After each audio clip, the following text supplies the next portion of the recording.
Hi everyone, Vijay here. Today I'm joined by Hannah.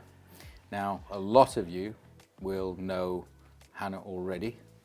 She works with the surgical team primarily, but she can pretty much do everything in here, can't you? Yeah, been a bit of everywhere really. Been a bit of everywhere really. Okay. So you're one of the longest standing members of the nursing team since I started this in 2022. Where were you before that? Evo. Evo. Oh, right. That's right. I remember. I started that company as well. I remember that. How long were you there? Nearly 4 years, I think. Nearly 4 years. So you were sort of coming in as I was sort of Going out and Retiring. retiring. Yeah. for 5 minutes. Yeah, for 5 minutes. Yeah, that lasted a long time. So you came from there to here. Just broadly, from your point of view, what's the biggest difference you see between what you're doing here and what you were doing there? Because we pretty much do similar kinds of things. Yeah. What's the difference? Probably the quality and technology and how quickly it moves. Okay. Why is that important to you? Well, it's better for the patient. Well, that's definite. But from a nursing point of view, is it more when it's more efficient, do you guys suffer less with Absolutely. burnout? It's much more streamlined. Yeah. And you get to play with new toys. You get to play with new toys. Yeah, that's me. That just because I can't stop buying And stuff. nurses are so much more involved. So much more involved.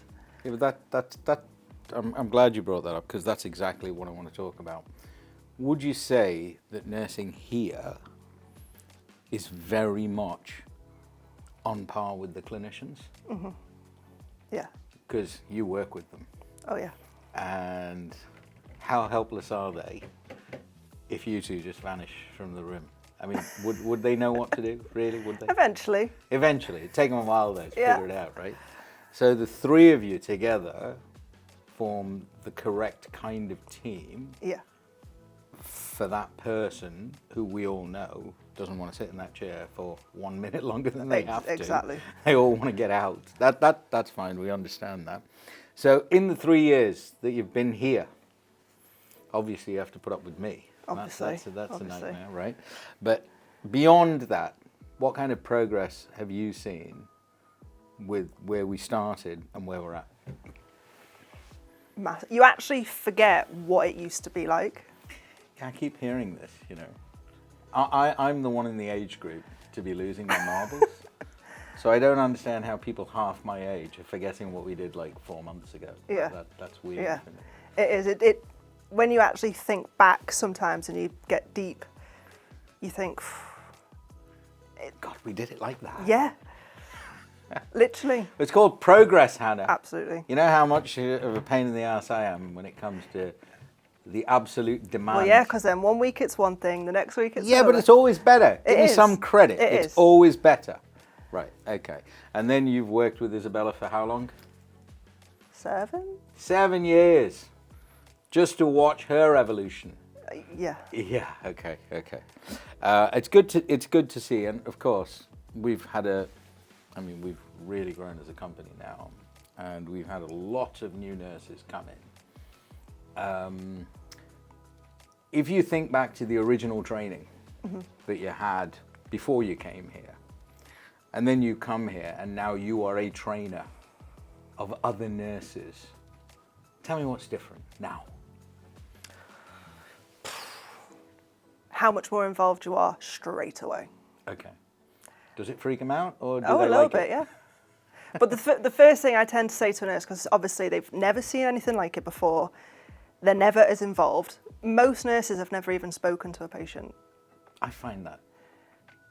Because like when I they're find working in that NHS, ridiculous. they just sit there, suction, which I just cannot do. And they come in, and obviously it freaks them out. They panic a little bit. What about talking to patients? Yeah. Yeah, that's what nurses Because are supposed to they don't do. know what would be acceptable. So then I Hello. would sometimes stand behind them, Yeah. holding their hand, and when they're stressed and whatnot, and I go, "Do I look stressed?" And they go, "Well, no." It's like, Right. "Well, then you shouldn't be stressed. So calm down." That's usually what I say to the new kids, I just find it odd. and then they get over it. Well, I keep hearing this, right? It's alien to me because in all my years in practice, my nurses were always involved with the patients because I know something. Patients much prefer talking to the nurses than they do to us clinicians. Much prefer it. Yeah. So I've just found it really odd that... Because even when I worked in NHS practice, you just set up for a fill-in, sat there with a suction, didn't really speak to the patient. You all right? That was it. And then in, out, in, out, in, out. No clinical instruction, no clinical you were never guidance, involved. nothing. No. Yeah, okay, that's just I didn't weird. last very long, to be fair, in NHS dentistry.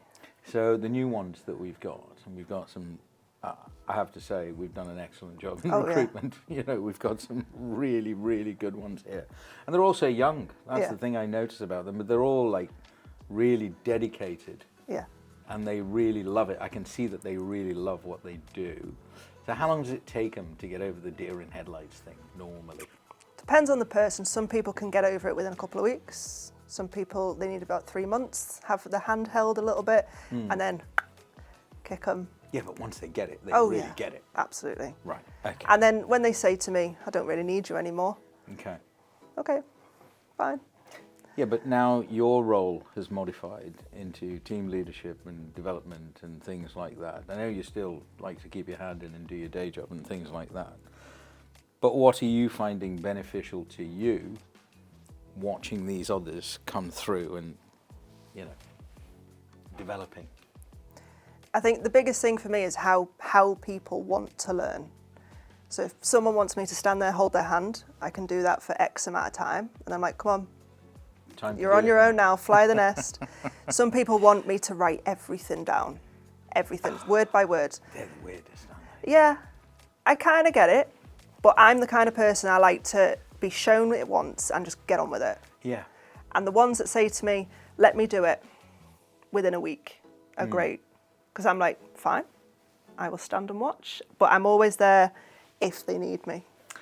And moving forward, I mean, we are where we're at now. I mean, how many are we doing? Like 200 plus jaws a month right now, something like that? Like lose count. I honestly, they keep bringing me the data, and all I'm worried about is, okay, have we got the clinical capacity to do this? Which obviously we have, and just the general trajectory, and we're being driven by patient demand, nothing else. You know, we're not going in and hooking people off the street. They're all turning up there in their droves.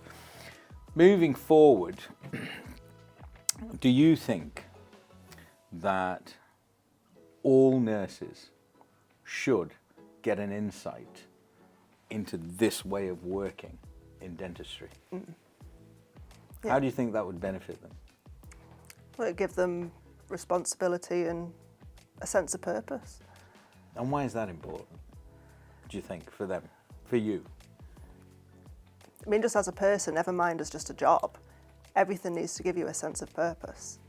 Otherwise, what do you get up for? I agree with that. I agree. Yeah, that's why my retirement was 5 minutes. Literally 5 minutes. Because I literally lacked that. So I thought, what the hell am I doing? Exactly. I can't sit still. My most taxing job of the day was, what am I going to cook for dinner tonight? Yeah, don't even go there. Yeah, I can't do that. So we need to be doing things like this. And we are here now, at this particular point in our evolution, right? And you know me. Mm-hmm. And you know that I can't stop. Yeah. Right. Well, you need a psycho to keep you going, don't you? Yeah, but you know what? It's patient demand. Yeah. It's not me doing this. It's just we keep getting waves and waves of patients. I'm going, okay, all right, fine. We need to build more clinics, or we need to hire more nurses, or we need to train more clinicians, whatever it is. And they're not just hanging off trees, as you know. Absolutely not. Absolutely not. I think this is the thing that our audience sometimes forgets. They think a qualified dentist can just come in here and do this from day one. So I get this nonsense about trainees. Yeah, everyone's a fully qualified, fully registered dental or medical professional. But they've never done this. No one's ever done this. But and then it's like, I started somewhere. Isabella started somewhere. Everybody has to start somewhere. everyone has to start somewhere. But if you don't start, you're not going anywhere. That's the end of that. So one of the things I think about is like, okay, so we're here in 2025. We managed to grow this fast in 3 years. So I look at everything in like 3-year batches. So the first 3 years is like getting to know you kind of exercise. So in 2022, patients were like, well, who the hell are you? Yeah. And in 2025, it's not that anymore. It's, of course, you guys are 21D. Right, okay. So the next 3 years is all about who aren't we reaching?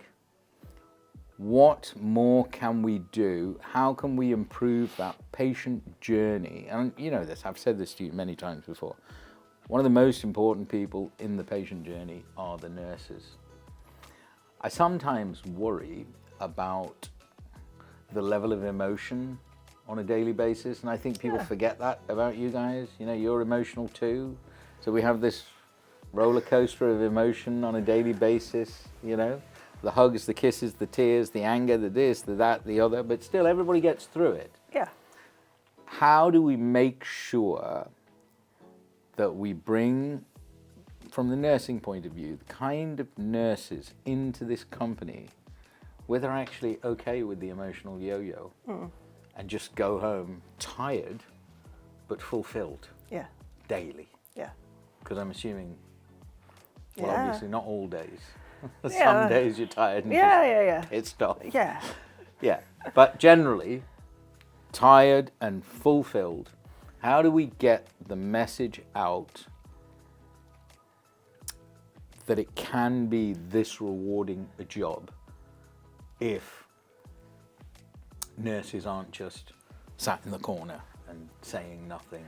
Well, you see a lot of dental nurse pages, Facebook, that kind of thing. Everyone wants bigger money, which is fine. But everyone wants a sense of purpose, but no one is giving it to them. And that they keep going on about this. Yeah. Right?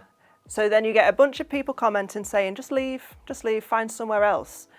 But then they leave, find somewhere else, and it's the same. It's the same as where they left. Yeah. I know quite a lot of nurses where it's like, oh, I just turn up and go home. Because it's easy. See, it's a terrible thing. You know that your healthcare organization ain't great when your nurses are depressed. Oh yeah, like hardly any of them want to be there. But at the same time, I was finding a lot with nurses is they don't want to be there, but they haven't got the attitude to do anything about it. Yeah, and they've got nowhere to go. Yeah. Really. And often they would experience something like this, and within a week, you would know if they've got the right attitude or not. Well, it seems like we're doing all right. Oh yeah. Because it's like, you know, you give them a bit of an ultimatum, and every nurse goes through this dip. They've been here for a couple of weeks, they've had their hand held, and now it's time to move on and not be chaperoned as much, and they panic a little bit and they lose their confidence. And I go, well, it's just the dip. Everyone goes through this dip. Yeah. You either go away and don't come back because it scared you a little bit, or you go, I can do this, and I want to do this, and I'm going to do this. How long do you think it takes them before they get the enormity and the importance of their job for the patient? I've had nurses come for interviews and go, oh my God, I need to do it. Because we do get them to have a little watch of a surgery, come and experience the day, because it needs to be for them as well. Some people look at that surgery and go, I can't do that, which is fair enough. But yeah, a lot of them come in and go, I need to do it. But not just the surgery, but all the other appointments as well. I was speaking to our GP earlier this morning. I mean, he's been here nearly 2 months now.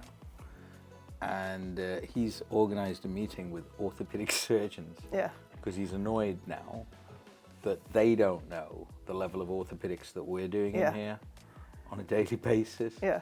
I'm like, why are you so irate? Yeah. And he's like, well, Vijay, everybody needs to know this is like serious surgery. I said, I never said it wasn't. I've always said it was serious surgery. We just come under the umbrella of dentistry, and everybody just thinks fillings and checkups because we're working in that area. Yeah. It's a bit like hairdressing comes under the umbrella of neurosurgery, but it ain't the same thing.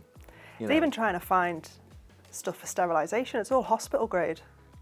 Well, it has to be. Because dental is just not good enough. It's just not good enough. So all this stuff's for hospitals. I know. I mean, one of our suppliers was telling us the other day, he said, apparently we're the only customer that's outside a hospital that's ordering hospital grade stuff. Yeah. I said, do you have any idea how much it disappoints me when you say that to me? Yeah. What, we're the only ones in the UK that you can find who's doing this? Yes. I'm like, okay. It was even trying to find silly things like the sterilisation stuff. Those are for hip replacements. Yeah. Okay, but we are doing hip replacements effectively for the mouth. Yeah. And then also we come to the patients, right? And you see them on all parts of their emotional journey. We're speaking to the audience, so you can be candid, okay? Tell them what winds you guys up. Patient to patient. Or patient to us. Patient to you. Probably when they compare themselves to someone else. Yeah, that's a particularly good one, isn't it? You're not the same. No one is. No one is the same. No one is going to have the same experience as each other anatomically, biologically, anxiety. Everyone is so different. I've seen so many ends of the spectrum, and you cannot compare yourself to anyone else and anyone else's story. I don't think it's patient's fault, I think it's being pitched out there that it's a one-size-fits-all for everybody, and it's like they're shoe shopping or something. Advertised, you have to have all on 4. You have to have all on 6. Well, anatomically, that might not be possible. So it doesn't make to us. It does not make sense. Like, I see adverts, and you just think, "What are you on about? What are you on about?" Doesn't make sense. Yeah, but what I find ironic about some of these places, I know some of them, and I know the numbers that they do. And I'm like, okay, you do like 10 a month. And those are the ones charging 30 grand. Yeah, but you do like 10 a month. Yeah. And you're making these statements like you really understand. You haven't got the correct configuration for the clinicians and the nurses. The space isn't correct. You were literally doing a checkup 5 minutes earlier, just a normal checkup and a filling or something, and now you're going to do major surgery inside someone's mouth. And then I always think about, the poor nurses. Because you know me, I've gone on about this from the beginning, right? About how the clinicians, they're idiots. They just think they just walk into a room and everything's just set up and ready for them. Yeah, it's amazing. They just think that the fairies elves do it. You know what I mean? It's just ridiculous. And for the nurses to set up, work through with that patient, manage that patient through post-op, help them get on their way home safely, and then come back and then clean it down and then set up again. So Magic Man can come back in the room and go, oh, look, the elves have been again. Oh, yeah. It's all nice and clean. This kind of stuff, honestly. So in that, I mean, for you, is there any chance you'll go back to doing fillings ever again? I mean, come on, like I've said, if I ever got sacked or left, whichever's the most likely, I would find something out of dentistry. Something out of dentistry. Definitely no way back. Not knowing what you know today. I couldn't do it. Well, hopefully things are going to change. Hopefully things are going to, I hope so. I hope we're making a difference, at least on that front, that, people are actually enjoying working here, which is always a bonus. Well, yeah, it's good. You can come in, make a difference, have a laugh, go home. Yeah, it's magic for me. And I've always talked about how the nurses are the emotional police for the patients. Their job is actually to cocoon them from all the other stuff and just guide them through the bits they need to know, and then guide them back to the safety of the patient suite. Force feed them some ice cream. Absolutely. Yeah, that's always a good bit. So anyway, just a little insight from Hannah. Thank you very much, Hannah, for sharing this with us. I'm sure everyone now knows you. I try and hide as much as possible. Well, there's plenty of people that are watching this that already know you. God, how many surgeries have you assisted with? 1,000? 1,200? Do you know what a patient did actually ask me recently, and I was trying to think about it. It's more than 1,000. It's got to be more than 1,000 because with your time at Evo and here. And 2 to 3 a day here, one every day at Evo, minimum. So it's got to be 2,000 at least. quite I mean, fast. Christ, is there anything you haven't seen? If someone manages to show me something new, I'll be impressed. You'll be a shocked. patient, yeah. Yeah. No. I think you've seen the If whole someone lot. manages to show me something, Well, I'll I be think you've impressed. seen the whole lot because I've seen pretty much every case that's come in Yeah. front of you, and yeah, I don't think there's it. Not unless they start reinventing heads, but as it stands right now, anatomically, Yeah. I think Someone can try. someone can try. Great, thank you very much. Thank you.